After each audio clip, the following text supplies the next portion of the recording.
Di antara drum mesin kapal-kapal besar yang memadati pelabuhan, ada satu irama abadi yang tak pernah gagal mengentarkan hati masyarakat pesisir kita. Itulah suara pompong, perahu kayu yang menjadi urat nadi di kehidupan perairan Kepulauan Riau. Namun, di balik kemudi kayu yang tangguh itu, ada sosok yang bukan sekedar pengemudi. Masyarakat kita mengenalnya sebagai tekong. Bagi seorang tekong, laut adalah kawan bicara. Tanpa bantuan GPS, mereka mampu membaca rahasia di balik riak ombak, mencium arah badai dari kejauhan, bahkan memahami kesehatan mesin hanya dari getaran di telapak tangan mereka. Mereka adalah nakoda kecil dengan tanggung jawab besar, menghubungkan pulau, mengantarkan mimpi anak sekolah, hingga memastikan dapur warga tetap berasap. Hari ini, kita akan menyelami kehidupan di balik gelombang, mendengarkan kisah-kisah yang tak tertulis di buku sejarah, langsung dari mereka yang berkemudi. Dan beruntung sekali, saat ini sudah bersama Bapak Raja Ibrahim, seorang tekong senior yang telah mengabdi bertahun-tahun hidupnya untuk menjaga denyut nadi transportasi laut kita. Selamat datang, Bapak Raja Ibrahim. Baik, terima kasih. Sebelumnya di sini kami sudah bersama dengan Pak Raja Ibrahim sebagai tukang tekong pompong ya Pak. Ya. Jadi mungkin kami akan menanyakan beberapa pertanyaan nih Pak. Boleh. Sebelumnya mungkin dari pertama tuh Pak, pengalaman Bapak selama jadi tekong pompong sih gimana sih Pak? Biasa-biasa aja. Ada pengalaman biasa lah. Oh, saya udah lama lagi. Biasa gitu aja. Doa dan dengar bagian itu aja. Pengalaman lain tak ada. Pengalaman lain nggak ada ya Pak? Mungkin kalau misalnya udah jadi tekong ini sudah berapa lama Pak? Saya lama.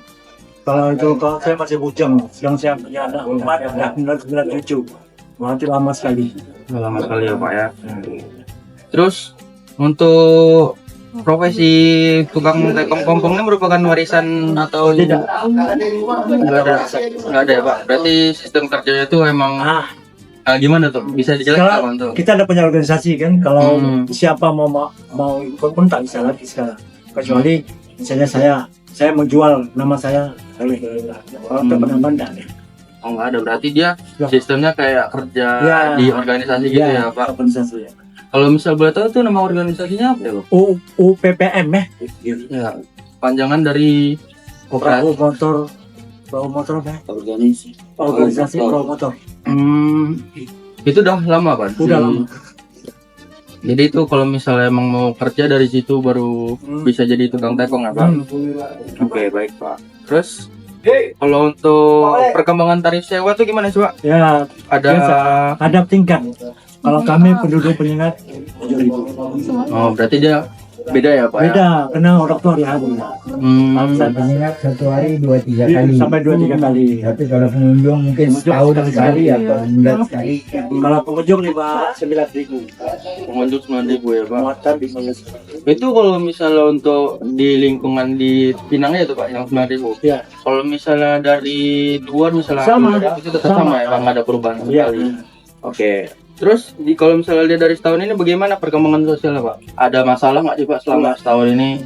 Kalau misalnya menurut Bapak tuh, kalau misalnya kayak tantangan kayak menurut Bapak dari kemarin itu kan pas di tahun berapa tuh ada sempat kejadian kapal tenggelam kan Pak? Oh, Dari iya. Pompong itu Pak.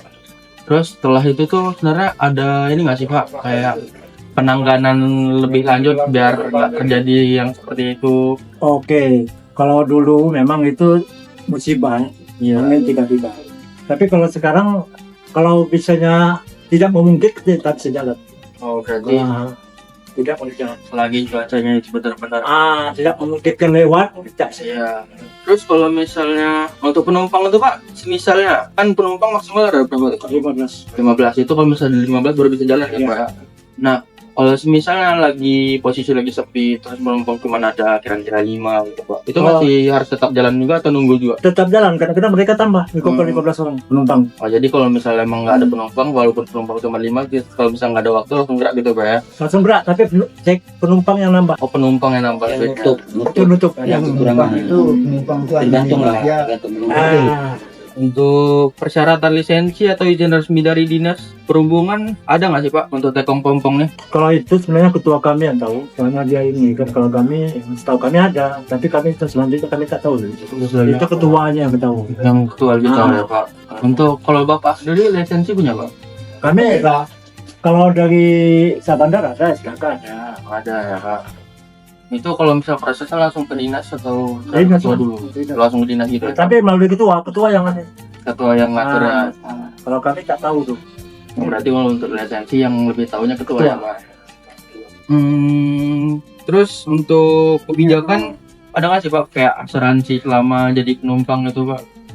Kemarin ada, tapi sekarang masih di dalam perundingan. Tapi itu ketua nanti yang ngurus.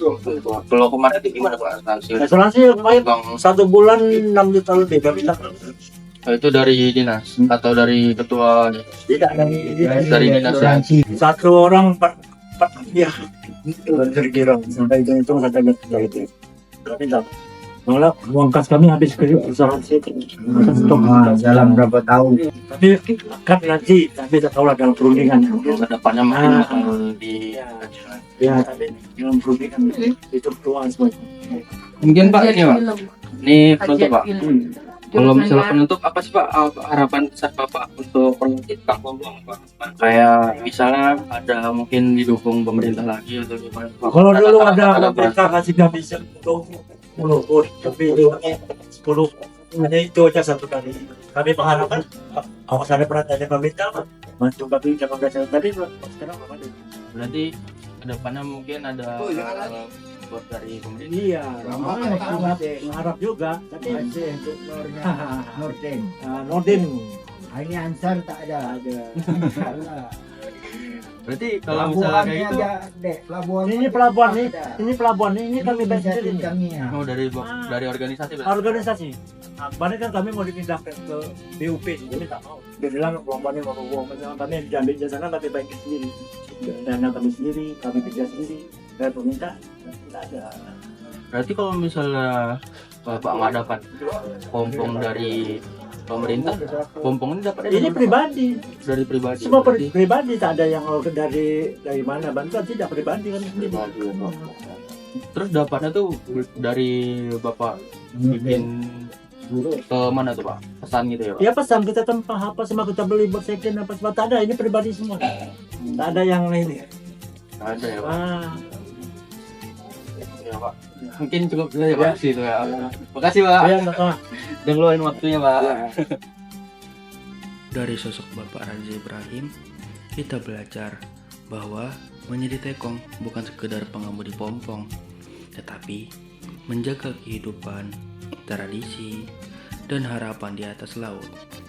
Setiap ombak yang dilewati menyimpan kisah tentang kerja keras, keteguhan, dan cinta kepada profesi. Terima kasih telah menyimak talk show hari ini. Semoga nilai-nilai yang dibagikan dapat terus hidup dan menginspirasi. Sampai jumpa di episode berikutnya dengan cerita-cerita lain yang tak kalah bermakna. Sampai jumpa.